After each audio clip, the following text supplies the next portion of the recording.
ஸ்ரீ சங்கரா TV நேயர்களுக்கு வணக்கம். சுபதினம் நிகழ்ச்சியில் அனைவரையும் சந்திக்கிறதுல மிகவும் மகிழ்ச்சி. இன்னைக்கு ஜனவரி மாதம் 20ஆம் தேதி சனிக்கிழமை. இந்த நாளுக்கான 12 ராசிக்கும் பலன் மற்றும் பரிகாரத்தை பார்க்கலாம். அதை தொடர்ந்து நம்ம ஒரு கிரகங்களை பற்றி பார்த்து கொண்டு இருக்கோம் இல்லையா? அதன் வரிசையில் இன்னைக்கு சனி கிரகத்தை பற்றி நம்ம பார்க்கலாம். மேஷராசி அன்பர்களுக்கு இன்று மனதிற்கு மிகவும் ஒரு திருப்தியான நாளாக இருக்கும். ராசியில் இருக்கக்கூடிய குரு பகவானும் குடும்பஸ்தானத்தில் இருக்கக்கூடிய சந்திரனும் நமக்கு அனுகிரகமாக இருப்பார்கள். இன்றைய நாளில் மேஷராசி அன்பர்கள் சந்திக்கக்கூடிய நபர்கள் மூலமாக அலுவலகம் சார்ந்த விஷயங்களில் உங்களுக்கு லாபகரமான நாளாக அமைகிறது. இன்று உங்களுக்கு எடுத்த காரியங்களில் வெற்றியும் மற்றும் பார்க்கக்கூடிய மனிதர்கள் சந்திக்கக்கூடிய மனிதர்கள் மூலமாக நன்மையும் கிடைக்கக்கூடிய நாளாக இருக்கும். இன்றைய நாளில் மேஷராசி அன்பர்களுக்கு மாலை நேரத்தில் நல்ல செய்திகளும் காத்திருக்கிறது. இன்றைய நாளில் நண்பர்களுடன் கேளிக்கை மற்றும் குடும்பத்தில் வரக்கூடிய விருந்தினர்கள் இவர்களிடத்தில் நல்ல ஒரு பாசமும் அன்பும் நீங்கள் எதிர்பார்க்கலாம். மேஷராசி அன்பர்களுக்கு இன்று குடும்பத்துடன் ஒற்றுமையுடன் இருக்கக்கூடிய நாளாகவும் அமைகிறது. சனிக்கிழமையான இன்று ஆஞ்சநேயருக்கு தீபம் ஏற்றி மற்றும் வெற்றிலை மாலை சாற்றி அர்ச்சனை செய்ய குடும்பத்தில் இருக்கக்கூடிய குழப்பங்கள் தீரும். ரிஷபராசி அன்பர்கள் இன்று நாள் முழுவதுமே அலைச்சல்கள் அதிகமாக இருக்கும். ரிஷபராசி நேயர்களுக்கு இன்று மனதிற்கு மிகவும் திருப்தியான நாளாகவும் அமைகிறது. சந்திரன் உங்கள் ராசியில் அமைந்திருக்கிறதுனால் சின்ன சின்ன மனக்குழப்பங்கள் ஏற்படலாம். காலை வேளையில் இன்றைய நாளில் நீங்கள் காக்கைக்கு அன்னமிடுவதும் மற்றும் தயிர் சாதம் அன்னதானம் செய்வதும் சந்திரன் ராசியில் இருப்பதனால் இருக்கக்கூடிய மனக்லேசங்கள் தீரும். ரிஷபராசி நேயர்களுக்கு இன்று சந்திரன் உச்சபலம் பெற்று ராசியில் இருப்பது குடும்பத்திலும் சின்ன குழப்பங்கள் ஏற்படலாம். மேலும் இன்றைய நாளில் இருக்கக்கூடிய மன சஞ்சலங்களுக்கு குடும்பத்தினரும் நண்பர்களும் உங்களுக்கு மிகவும் அனுசரணையாக இருப்பார்கள். இன்று ரிஷபராசி அன்பர்களுக்கு மாலை வேளையில் நல்ல செய்திகளும் காத்திருக்கிறது. 5ஆம் இடத்தில் இருக்கக்கூடிய கேது பகவானின் சஞ்சாரம் இன்றைய நாளில் நீங்கள் எடுக்கக்கூடிய முயற்சிகளுக்கு சின்ன சின்ன குறைகளோ அல்லது தடைகளோ ஏற்படலாம். விநாயக பெருமான் ஆலயம் சென்று தீபமேற்றி வழிபாடுகள் செய்யவும். வெற்றிலை மாலை சாற்றி ஆஞ்சநேயரை வழிபட 10ஆம் இடத்தில் இருக்கக்கூடிய சனி பகவானுக்கு பரிகாரமாகும். 5ஆம் இடத்தில் இருக்கக்கூடிய கேத்து பகவானுக்கு விநாயகருக்கு தேங்காய் மாலை சாற்றுவதோ அல்லது விடலை தேங்காய் உடைப்பதனால் நல்ல பலன்கள் உண்டு. இன்று ரிஷபராசி அன்பர்களுக்கு மனதிற்கு திருப்தியான நாளாக இருக்கும். பாக்கியத்தில் சூரியன் அமர்ந்திருப்பதனால் இன்று நீங்கள் காலை வேளையில் சின்ன சின்ன பிரச்சனைகள் இருந்தாலும் மாலை நேரத்தில் அது மனதிற்கு திருப்தியாகவே அமையும். மிதுன ராசி நேயர்கள் இன்று நாள் முழுவதுமே மிதுன ராசி நேயர்களுக்கு சற்று அலைச்சல்கள் அதிகமாக இருக்கும். வேலை பலு அதிகம் இருக்கக்கூடிய காரணத்தினால் தூக்கமின்மையும் இருக்கலாம். 12ஆம் இடத்தில் இருக்கக்கூடிய சந்திரனின் சஞ்சாரம் சற்று உங்களுக்கு தூக்கத்தை கெடுக்கக்கூடியதாகவே அமைகிறது. குடும்பத்தில் வேலைகள் அதிகம் மற்றும் அலுவலகம் சார்ந்த விஷயங்களிலும் உங்களுக்கு குழப்பமான நாளாகவே இருக்கும். இருந்த போதிலும் இந்த சந்திரன் 12ஆம் இடத்திலும் லாபத்தில் குரு பகவான் இருப்பதனாலும் இன்றைய நாளில் உங்களுக்கு எடுக்கக்கூடிய முயற்சிகளுக்கு வெற்றிகள் உண்டு. புதிய வியாபார முயற்சிகளில் வெற்றிகள் கிடைக்கும். மனதிற்கு திருப்தியான நாளாகவே அமைகிறது. குடும்ப பாரங்களும் தீரும். மிதுன ராசி அன்பர்களுக்கு இன்று நாள் முழுவதுமே நல்ல ஒரு மனதிற்கு இனிமையான நாளாகவே அமைகிறது. 5 குடைய சுக்கிர பகவான் செவ்வாய் புதனுடன் சேர்ந்து 7ஆம் இடத்தில் இருப்பது காதலர்களுக்கு நல்ல ஒரு வெற்றியை தரக்கூடிய நாளாக இருக்கும். திருமண யோகங்கள் ஒரு சிலருக்கு கைகூடும். கடகராசி அன்பர்கள் ராசிநாதன் சந்திரன் லாபத்தில் உச்சபலம் பெற்றிருப்பது கடகராசி அன்பர்களுக்கு இன்று நல்ல ஒரு லாபகரமான நாளாக அமையும். வழக்குகள் விசாரணைகளில் வெற்றிகள் கிடைக்கும். இன்று நீங்கள் எடுக்கக்கூடிய முயற்சிகளிலும் வெற்றிகள் உண்டு. கடகராசி நேயர்களுக்கு மனக்குழப்பங்கள் தீரும். குடும்பத்தில் இருக்கக்கூடிய பிரச்சனைகளுக்கும் நல்ல தீர்வை காணலாம்.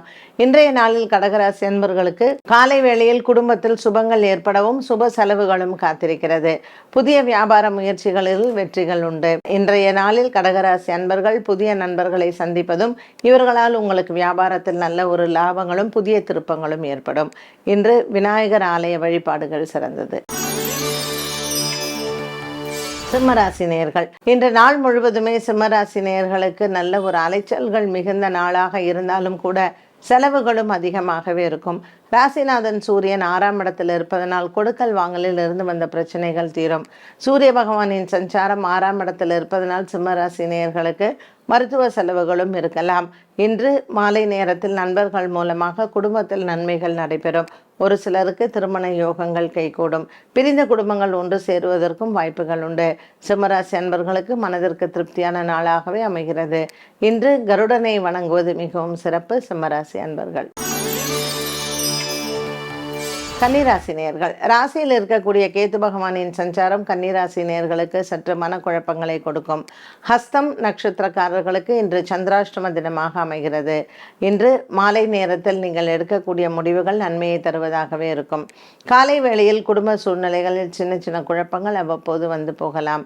இருந்த போதிலும் இந்த கன்னிராசி அன்பர்களுக்கு பல நாளாக இருந்து வந்த குடும்ப குழப்பங்கள் இன்று தீரலாம். விநாயக பெருமானுக்கு விடலை தேங்காய் உடைப்பதும் மற்றும் பால் அபிஷேகம் செய்வதும் இந்த கன்னிராசி நேயர்களுக்கு நல்ல ஒரு மாற்றத்தை ஏற்படுத்தும். துலாம் ராசி நேயர்கள், இன்று நாள் முழுவதுமே துலாம் ராசி நேயர்களுக்கு நல்ல ஒரு முன்னேற்றமான நாளாக அமைகிறது. 12ஆம் இடத்தில் கேத்துவின் சஞ்சாரம் இருந்தாலும் கூட இன்று உங்களுக்கு மன திருப்தியும் சந்தோஷமும் கிடைக்கும். இன்று துலாம் ராசி அன்பர்களுக்கு நாள் முழுவதுமே நல்ல ஒரு மன நிம்மதியும் சந்தோஷமும் இருக்கும். நண்பர்களால் இன்று உங்களுக்கு நன்மைகள் நடக்கும். புதிய வியாபார முயற்சிகளுக்கு வெற்றிகள் கிடைக்கும். பண முயற்சிகள், பண விஷயங்களில் இருந்த குழப்பங்களும் தீரும். பல நாளாக இருந்து வந்த கடன் தொல்லைகள் தீர இன்று உங்களுக்கு நண்பர்களின் உதவிகள் கிடைக்கும். இன்றைய நாளில் சனிக்கிழமை அன்னதானங்கள் மேற்கொள்ளலாம். சனீஸ்வரனுக்கு நவகிரகத்தில் தீபம் ஏற்றி வழிபாடுகள் செய்ய இன்று நீங்கள் எடுத்த காரியத்தில் வெற்றிகள் உண்டு. விருச்சிக ராசி நேயர்கள், நாள் முழுவதும் விருச்சிக ராசி நேயர்களுக்கு நல்ல அலைச்சல் மிகுந்த நாளாக இருக்கும். பெற்றோர்களின் உடல் ஆரோக்கியத்தில் கவனம் தேவை. உங்கள் குழந்தைகளால் உங்களுக்கு பெருமைகள் சேரும். விருச்சிக ராசி நேயர்களுக்கு இன்று நாள் முழுவதுமே நல்ல ஒரு மன நிம்மதியும் உடல் ஆரோக்கியத்திலும் நல்ல முன்னேற்றத்தை பார்க்கலாம். மருத்துவ செலவுகள் சின்ன சின்னதாக இருந்தாலும் கூட பெரிய அளவுக்கு பாதிப்புகள் எதுவும் இல்லை. விருச்சிக ராசி நேயர்களுக்கு இன்று நாள் முழுவதுமே நல்ல ஒரு மனதிற்கு ஆரோக்கியமான நாளாக இருக்கும். இன்று நீங்கள் எடுத்த காரியத்தில் வெற்றிகளும் கிடைக்கும். இன்று நாள் முழுவதுமே இந்த விருச்சிக ராசி நேயர்களுக்கு நண்பர்களின் வருகை நன்மையை தரும். இன்று சனிக்கிழமை ஆஞ்சநேயருக்கு தீபம் ஏற்றி வழிபாடுகள் செய்யலாம். தனுசு ராசி நேயர்களுக்கு இன்று நாள் மிகவும் சிறப்பாக அமைகிறது. பல மாதங்களாகவே இருந்து வந்த குடும்ப குழப்பங்கள் தீரும். இன்று ராசியில் இருக்கக்கூடிய செவ்வாய் மற்றும் சுக்கிரனின் சஞ்சாரம் புதனுடன் சேர்ந்து இருப்பதனால் ஒரு சிலருக்கு இன்று உடல் ஆரோக்கியத்தில் சின்ன சின்ன குறைபாடுகள் வரலாம். வயிறு சம்பந்தப்பட்ட பிரச்சனைகள் மற்றும் கண் காது சம்பந்தப்பட்ட பிரச்சனைகளுக்கு மருத்துவ செலவுகள் பூராடம் மற்றும் உத்திராட நட்சத்திரக்காரர்களுக்கு இன்றைய நாளில் வந்து போகும். இன்று தனுசு ராசி அன்பர்களுக்கு மனதிற்கு நிறைவாகவே இருக்கும். நண்பர்களை சந்திப்பது, குடும்பத்தில் சுப நிகழ்வுகள் ஏற்படுவதற்கும் வாய்ப்புகள் அதிகமாகவே உண்டு. தனுசு ராசி நேயர்களுக்கு இந்த நாள் நல்ல நாளாக அமைய காலை வேளையில் விநாயகரை வழிபாடு செய்யலாம். சனிக்கிழமையாக இருப்பதனால் இன்று ஆஞ்சநேயருக்கு தீபமேற்றி வழிபாடுகள் செய்ய எடுத்த காரியத்தில் வெற்றிகள் கிடைக்கும். மகர ராசி அன்பர்கள், இன்று நாள் முழுவதுமே மகர ராசி அன்பர்களுக்கு மனதிற்கு நிறைவான நாளாக இருக்கும். உத்திராட நட்சத்திரக்காரர்களுக்கு இன்று நல்ல செய்திகள் காத்திருக்கிறது. தன லாபங்கள் உண்டு. பல நாளாக எதிர்பார்த்து கொண்டிருந்த பணவரவு இன்று உங்களை தேடி வரும். இன்று மனதிற்கு மகிழ்வான நாளாக அமைகிறது. புதிய உறவுகள் கிடைப்பது, புதிய மனிதர்களை சந்திப்பதும் இன்று உங்களுக்கு நல்ல ஒரு மனதிற்கு திருப்தியாகவே அமையும். அவிட்டம் நட்சத்திரக்காரர்களுக்கு பொது சேவையில் இருப்பவர்களுக்கு பாராட்டுகள் உண்டு. திருவோணம் நட்சத்திரக்காரர்களுக்கு குடும்பத்தில் மகிழ்வும் சந்தோஷமும் இருக்கும். இன்று ஒரு சிலருக்கு சுப நிகழ்வுகளில் கலந்து கொள்ளக்கூடிய சூழ்நிலைகள் உருவாகும். மகர ராசி நேயர்கள் இன்று குருவாயூரப்பனை வணங்கி மற்றும் அன்னதானங்கள் செய்ய இந்த நாள் நல்ல நாளாகவே அமையும். கும்பராசி நேயர்கள், இன்று நாள் முழுவதுமே கும்பராசி நேயர்களுக்கு நல்ல ஒரு மனதிற்கு திருப்தியான நாளாக இருக்கும். கொடுக்கல் வாங்கலில் இருந்து வந்த பிரச்சனைகள் தீரும். இன்று மாலை நேரத்தில் நற்செய்திகளும் காத்திருக்கிறது. பல மாதங்களாக இருந்து வந்த குடும்ப பகை விலகும். குழந்தைகளால் இன்று உங்களுக்கு பெருமைகள் சேரும். கும்பராசி நேயர்களுக்கு ஜென்மத்தில் இருக்கக்கூடிய சனி பகவானால் அவ்வப்போது உடல் ஆரோக்கியத்தில் சின்ன சின்ன குறைபாடுகள் வந்து போகும். சனிக்கிழமையான இன்றைய நாளில் நவகிரகத்தில் இருக்கக்கூடிய சனி பகவானுக்கு தீபம் ஏற்றலாம். மேலும் இன்று அன்னதானங்களும் வஸ்திரதானங்களும் செய்வதனால் சனி தோஷங்கள் நிவர்த்தியாகும். மீனராசினியர்கள், இன்று நாள் முழுவதுமே மீனராசினியர்களுக்கு நல்ல ஒரு உற்சாகமான நாளாக அமைகிறது. இன்று மாலை நேரத்தில் நீங்கள் கொடுத்த கடன் பாக்கிகளை வசூல் செய்யலாம். உறவினர்களிடமிருந்தும் நண்பர்களிடமிருந்தும் இன்று நற்செய்திகள் காத்திருக்கிறது. பல நாளாக வீடு கட்டக்கூடிய யோகங்கள் மற்றும் வீடு வாங்கக்கூடிய எண்ணம் இருப்பவர்களுக்கு இன்று அந்த ஆசைகள் நிறைவேறும். இன்று மனதிற்கு திருப்தியான நாளாக இருக்கும். சின்ன சின்ன வாக்குவாதங்களும் சண்டைகளும் குடும்பத்தில் காலை நேரத்தில் வந்தாலும் கூட இன்றைய நாள் மாலை பொழுதில் நல்ல ஒரு மன நிம்மதியும் குடும்ப ஒற்றுமையும் ஓங்கும். இன்று மீனராசி அன்பர்களுக்கு ராசியில் இருக்கக்கூடிய ராகு பகவான் சற்று மன சஞ்சலங்களை கொடுக்கலாம். இன்றைய நாளில் காலை வேளையில் நீங்கள் விநாயகருக்கு தீபம் ஏற்றி வழிபாடுகள் செய்யலாம். அரச மரத்துக்கடியில் இருக்கக்கூடிய விநாயகருக்கு பால் அபிஷேகம் செய்து மற்றும் அங்கு இருக்கக்கூடிய நாகருக்கு தீபம் ஏற்றி வழிபாடுகள் செய்ய எடுத்த காரியத்தில் வெற்றிகள் கிடைக்கும்.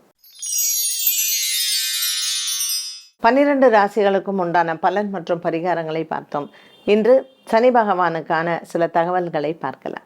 இன்னைக்கு நம்ம சனி பகவானை பற்றி சில தகவல்கள் தெரிஞ்சுக்கலாம் அப்படின்னு சொன்னேன். பொதுவாக எல்லாருக்குமே ஒரு சனி பகவான் அப்படின்னாலே ஒரு பயம். அவர் நவகிரகத்தில் கூட பார்த்தீங்கன்னா அப்படியே சனீஸ்வரனை பார்க்காம குடுகுடுன்னு ஓடுவாங்க நிறைய பேர். ஏன்னா எங்கே அது பார்வைப்பட்டாலே நமக்கு சனி பிடிச்சிக்குமோ அப்படின்ட்டுன்னு. நவகிரகங்களே நம்ம ரொம்ப பயப்படக்கூடிய கிரகம் எதுன்னா சனி பகவான் தான். பட் அது எவ்வளோ ஒரு தப்பான ஒரு விஷயம் தெரியுமா? இப்போவும் நமக்கு சின்ன வயசுலலாம் பெரியவங்க சொல்லுவாங்க, கோவிலுக்கு போகலைன்னா உம்மாச்சி கண்ணை குத்தும் அப்படின்னு சொல்லுவாங்க. ஸோ இந்த மாதிரி சில விஷயங்கள் எல்லாம் பெரியவர்கள் சொல்லி நம்மளை பயமுறுத்தினது ஒரு நல்ல விஷயமா அப்படின்னு நம்ம கேட்டுண்டா கூட மனசில் அது பதிஞ்சிரும். கோயிலுக்கு போகலைன்னா அப்போ கடவுள் கண்ணை குத்திடுவார் போல இருக்குன்னு. அப்புறம் நம்ம வளர்ந்ததுக்கப்புறம் தான் அது தெரியும், எப்படி நம்மளை சின்ன வயசில் பயமுறுத்தியிருக்காங்கன்னு. சனி பகவான் கூட அப்படி தான். அவரை பார்த்து பயப்பட வேண்டிய அவசியமே கிடையாது. ஆனால் மற்றவர்கள் சொல்லி சொல்லி சொல்லி அந்த சொல்லே ஒரு பயமுறுத்துகிற அளவுக்கு நம்ம அப்படியே ஊறி போயிட்டோம். எப்படி செவ்வாய் தோஷத்தை சொல்கிறோம் அதே மாதிரி தான். இன்ஃபேக்ட் சனி பகவான் ரொம்ப ரொம்ப நமக்கு நம்ம என்ன கேட்குறோமோ அதை கண்டிப்பாக கொடுக்கக்கூடிய ஒரு கிரகம்னா அது சனி பகவான் தான். பட் நிறைய பேர் அதை ஒத்துக்கவும் மாட்டாங்க. சனி பகவான்னா கொஞ்சம் தள்ளியும் நிற்பாங்க. சனி பகவான் ஒரு நீதி அரசன் அப்படின்னு சொல்கிறோம். நம்ம என்ன கர்மா செய்கிறோமோ அப்போது நம்ம மனசில் எந்த விதமான கல் கபடம் இல்லை, நம்ம உண்மையாக இருக்கோம், நம்ம உண்மையை பேசுகிறோம், தைரியமாக இருக்கோம், மற்றவங்கள்ட்ட நம்ம ஏமாத்தலை அப்படிங்கும் பொழுது அவங்க எல்லாருக்குமே சனி பகவான் will be a very favouring planet. ஏன்னா அவர் நீதி அரசன். நீ என்ன நல்லது செய்றியா, ஓகே நான் உனக்கு நல்லது பண்ணுறேன் அப்படின்னு சொல்கிறவர் தான். நமக்கு எப்போ மனசில் வஞ்சம் இருக்குது, மனசில் ஒன்று வச்சுக்கிட்டு வெளியில் ஒன்று பேசுறது, பாசமாக இருக்கிற மாதிரி இருக்கிறது, இல்லை நம்பிக்கை துரோகம் பண்ணுறது, இன்னொன்று முக்கியமாக சொல்லணும்னா எல்லாத்துலேருந்து வேலையை எடுத்துட்டு அவளுக்கு சம்பளம் கொடுக்காமல் இருக்கிறது. எத்தனையோ இடங்களில் அது நடக்கிறது இல்லையா? நிறையா, அதாவது அடுத்தவங்களுடைய உழைப்பை மட்டும் நம்ம ஃப்ரீயாக வாங்கிக்கவே கூடாது. அது மகா பாவம். அதற்கு சனி பகவான் எப்படி தண்டனை கொடுப்பார்னா, அவர் சொல்ல மாட்டார், செஞ்சிருவார்.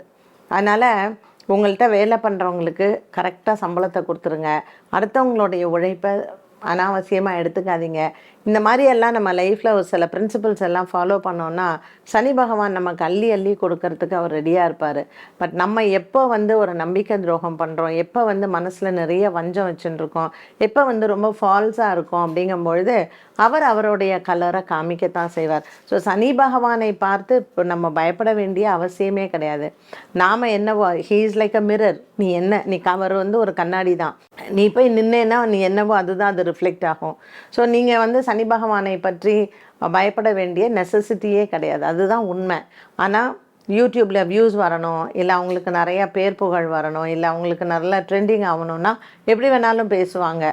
எனக்கு மில்லியன் வியூஸ் வந்தது அப்படின்னு சொல்லிப்பாங்க. ஸோ வியூஸ் வரத்துக்காகவும் இல்லை நான் ஒரு ட்ரெண்டிங்கில் இருக்கணுன்றதுக்காகவும் நம்ம சனி பகவானை இப்படி கும்பராசிக்கு எப்படி இருக்கும், எந்த 12 ராசிக்குமே நீங்கள் எப்படி இருக்கீங்களோ அப்படி தான் சனி பகவான் உங்களுக்கு இருப்பார். இதுதான் உண்மையான இது. ஸோ கர்மா, நம்ம செய்கிற கர்மாக்கு அவர் ஒரு ஆயுள்காரகன் அப்படின்னு சொல்கிறோம். அப்போ அந்த ஆயுள்காரனி உனக்கு வரக்கூடிய வியாதி எப்படி இந்த சனி பகவான் நிர்ணயம் பண்ணுவார். ஏன்னா his period is about 19 years. ஒரு 19 வருட காலம் ஒரு மனிதனினுடைய வாழ்க்கையில் சனி தசையாக ஆதிக்கம் செய்கிறார். ஸோ சனி பகவானை பார்த்து நம்ம பயந்து ஓடுறதோ இல்லை 19 வருஷம் நீ கஷ்டப்படுறங்கிறதோ இல்லை. 19 வருஷம் எத்தனை பேர் சனி பகவான் உயர்த்தி விட்டுருக்காரு தெரியுமா? ஒரு பெரிய இண்டஸ்ட்ரியலிஸ்ட். இப்போ அம்பானி மாதிரி இன்னும் எத்தனையோ இண்டஸ்ட்ரியலிஸ்ட் இருப்பாங்க. பட் அவங்க வெளியில் தெரிய மாட்டாங்க. நமக்கு தெரிஞ்சதெல்லாம் ஒரு அம்பானியை தான் நமக்கு தெரியுது. பட் இந்த உலகத்தில் எத்தனையோ அம்பானிஸ் இருக்கத்தான் செய்கிறாங்க. அவர்களுக்கெல்லாம் சனி பகவான் ஃபேவர் பண்ணத்தான் செய்வார். ஸோ ஒரு பிஸ்னஸில் வந்து நீங்கள் ரொம்ப எக்ஸலண்ட்டாக இருக்கிறதுக்கு சனி பகவான் அருள் இல்லைன்னா நம்மளால் வரவே முடியாது. ஒரு ஒரு உழைப்பின் ஒரு ஒரு உழைப்புக்கான ஒரு கிரகம்னா சனி தான். இப்போ நான் வந்து ஒரு என்னோட சரீரத்தால் நான் யாருக்காவது உழைக்கிறேன் அப்படின்னு வச்சுக்கோங்களேன், அது நான் யாருக்கு கடன் பட்டிருக்கேன் அப்படிங்கிறது தான். ஸோ அதுக்கு எனக்கு பிரதிபலனை ஏதாவது கிடைக்கிறதா கிடைக்கலையா அப்படிங்கிறது நான் செய்த கர்மாவை பொறுத்து. ஸோ சனி பகவான் வந்து எப்படி அந்த கர்மாவை வந்து அவர் ஃபிக்ஸ் பண்ணுறார் அப்படின்னு பார்த்தீங்கன்னா, நீ யாருக்காக உழைக்கணும். இப்போ வேலையே விட்டுருங்க, ஆஃபீஸே விட்டுருங்க. இப்போ சில மருமக வீட்டில் 4 மருமக இருப்பா, அதில் ஒரு மருமக மாங்குன்னு வேலை செய்வாள் அந்த குடும்பத்துக்கு. மீதி 3 பேர் எங்கேயாவது ஜாலியாக இருப்பாங்க வெளிநாட்டில். அப்போ இவளுடைய கர்ம பலன் என்னென்னா, உடலால் உள்ளத்தால் அந்த குடும்பத்திற்கு அவள் வேலை செய்யணுங்கிறது அவள் தலையெழுத்து. புலம்பின்ண்டே வேலை செய்வாங்க. நான் இந்த வீட்டுக்கு மருமகளை வந்தேன், நான் தான் வேலை செய்கிறேன், மற்றவங்கெல்லாம் ஜாலியாக இருக்காங்கன்னு. பிள்ளைகளும் அப்படித்தான். எங்கள் அப்பாவுக்கு நாங்கள் 3 பசங்க, ஆனால் நான் தான் குடும்பத்தை பார்த்துக்கிறேன், மீதி இருக்கிறவங்க நல்லா இருக்காங்க, ஜாலியாக இருக்காங்கன்னு. ஸோ இந்த மாதிரியான வசனங்கள் எல்லாம் நம்ம எல்லார் வீட்லேயுமே கேட்கக்கூடிய ஒரு விஷயம்தான். இதற்கு எல்லாத்துக்குமே காரணம் சனி பகவான் தான். ஸோ சனி பகவான் வந்து நம்ம ஆயுள் காரகன்னு சொல்கிறோம். நம்ம செய்யக்கூடிய வேலைகள், நம்மள்கிட்டருந்து எவ்வளோ வேலையை எக்ஸ்ட்ராக்ட் பண்ண முடியுமோ லேபர், இது சனி பகவானால் நிர்ணயிக்கப்படுகிறது தான். ஸோ இன்றைக்கி நான் சனி பகவானை பற்றி ஒரு நல்ல இன்ட்ரோ உங்களுக்கு கொடுத்துருக்கேன். மேலும் சனி பகவானை பற்றி நம்ம நிறைய தெரிஞ்சுக்கலாம். நாளைக்கு மீண்டும் உங்களை சந்திக்கும் வரை நன்றி, வணக்கம்.